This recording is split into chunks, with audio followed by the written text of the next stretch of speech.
Assalamualaikum warahmatullahi wabarakatuh. Perkenalkan, nama saya Tessa Nurhazizah dari program studi akuntansi. Pada kesempatan kali ini, saya akan membahas tentang konsep dasar hukum, hukum bisnis, dan sistem hukum di Indonesia.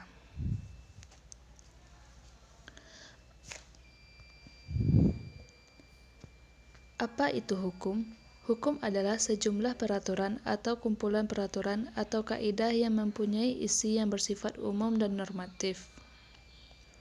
Lalu, apa itu norma? Norma adalah pedoman yang dapat membentuk sebuah kebiasaan dalam masyarakat. Dapat dikatakan, norma merupakan aturan atau pedoman sosial yang berlaku dalam sebuah lingkungan.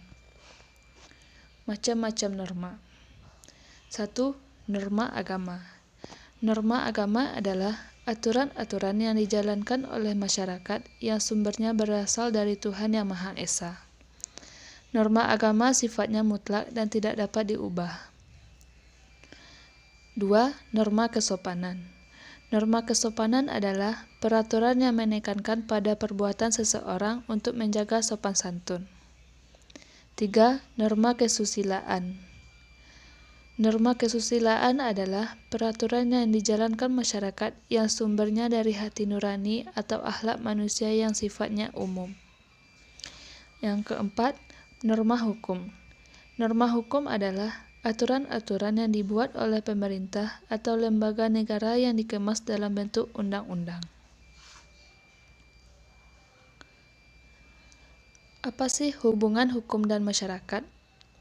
Dalam menjalin kehidupan, setiap individu merupakan bagian dari anggota masyarakat yang harus mematuhi tata cara, norma, dan aturan hidup masyarakat.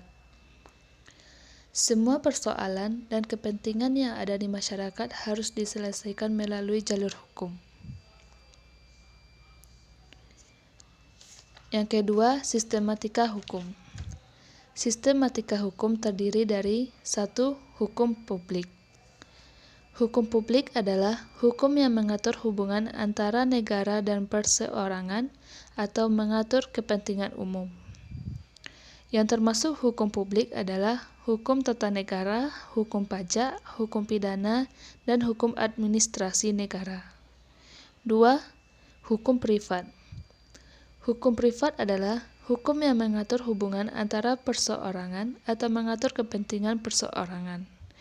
Contohnya hukum sipil atau perdata dan hukum dagang. Yang ketiga, subjek hukum dan objek hukum. Subjek hukum adalah pendukung hak dan kewajiban yang terdiri dari manusia dan badan. Objek hukum merupakan segala sesuatu yang berguna bagi subjek hukum dan dapat dijadikan permasalahan hukum dan dapat dikuasai oleh subjek hukum.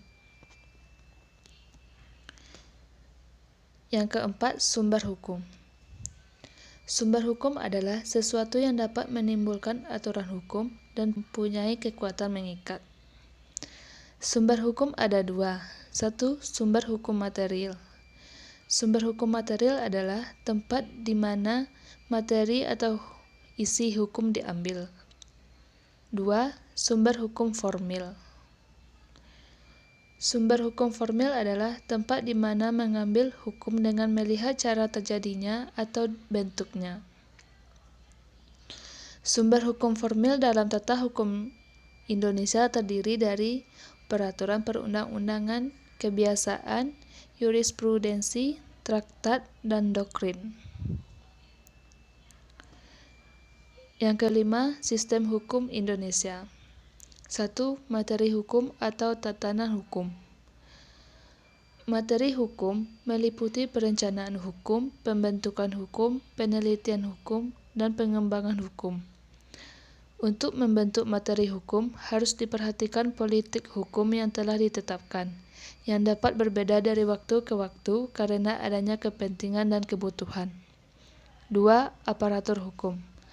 Aparatur hukum adalah mereka yang mempunyai tugas dan fungsi penyuluhan hukum, penerapan hukum, penegak hukum, dan pelayanan hukum. 3. Sarana dan prasarana. sarana dan prasarana hukum yang meliputi hal-hal yang bersifat fisik. 4. Budaya hukum, yaitu budaya yang dianut oleh masyarakat termasuk para penjabatnya. Baiklah, sekian presentasi dari saya. Kalau ada salah, saya mohon maaf. Saya sudahi dengan Assalamualaikum warahmatullahi wabarakatuh.